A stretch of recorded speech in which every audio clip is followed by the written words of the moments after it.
दिवसेंदिवस सायबर गुन्हेगारीचे आव्हान निर्माण झाले आहे। वाढती गुन्हेगारी रोखण्यासाठी आता पोलिसही हायटेक झाले आहेत। नाशिक जिल्ह्यातील कसबेवणी येथील तक्रारदाराचे 36 लाख रुपये गायब झाले होते। मात्र नाशिक ग्रामीण पोलिसांनी गोल्डन आवर्समध्ये 20 लाख रुपये मिळवलेत। इतर वेळेस सायबर पोलिसांकडून गेलेली रक्कम कधीही मिळत नाही असा समज तक्रारदारांचा असला तरी नाशिक ग्रामीण पोलिसांमुळे एक आता सुखद अनुभव तक्रारदारांना मिळाला आहे। तर ही प्रक्रिया कशी होती, पोलिसांनी गोल्डन आवर्समध्ये पैसे कसे मिळवले याबद्दल माहिती सांगतायत SP बाळासाहेब पाटील सर। काय सांगताल सर, काय प्रक्रिया होती? दिंडोरी तालुक्यातील कसबेवणी या ठिकाणी शेतकरी यांनी शेअर मार्केटमध्ये पैसे टाकल्यानंतर ते दुप्पट तिप्पट होतात अशा स्वरूपाचं आमिष त्यांना फोनद्वारे दिलं गेलं। पैसे दुप्पट होत आहेत तिप्पट होत आहेत म्हटल्यानंतर लोकांना त्यामध्ये सत्य परिस्थिती पडताळून न पाहता गुंतवणूक करण्याची सवय आहे। त्यानुसार त्यांनी वेगवेगळ्या इन्स्टॉलमेंटमध्ये साधारणतः 36 लाख रुपये या व्यक्तीकडे ट्रान्सफर केले गेले। नंतर त्यांनी सांगितलं की 36 लाखाचे तुमचे 70 लाख रुपये झालेले आहेत आणि ते पैसे काढण्यासाठी तुम्हाला टॅक्स भरावा लागेल। तर त्याला लक्षात आलं की हे काहीतरी वेगळा प्रकार आहे, कारण हा वारंवार पैसे मागतो आहे आणि आमिष दाखवतो आहे।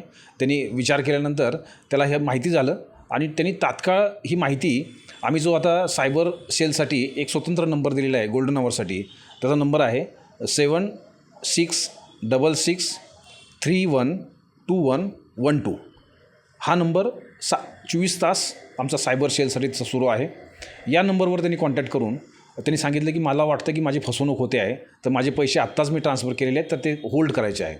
तर ते गोल्डन आवर्स अशी संकल्पना आहे की सायबर क्राईम झाल्यानंतर जर तुम्ही 1 तासाच्या आत जर अशा स्वरूपाच्या नंबरवर जर डायल केलं किंवा कॉन्टॅक्ट केला तर ते आपल्याला वेगवेगळ्या खात्यामध्ये वेगवेगळ्या लेअरमध्ये ते पैसे त्या संबंधित बँकेला सांगून होल्ड करता येऊ शकतात।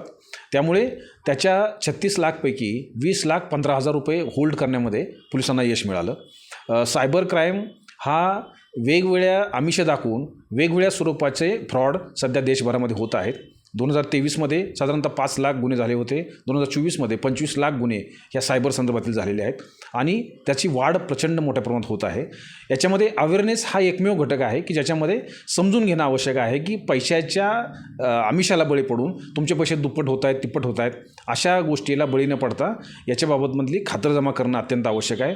दुसरं, कुठलीही अनोळखी लिंक याच्यावर क्लिक न करता त्याची माहिती घेणं अत्यंत आवश्यक आहे आणि या फेक जाहिरातीला बळी न पडता याच्याबाबतची सत्यता पडताळून पाहण्यासाठी सायबर सेल याच्यामध्ये AI बेस्ड चॅटबॉट तयार करण्यात आलेला आहे।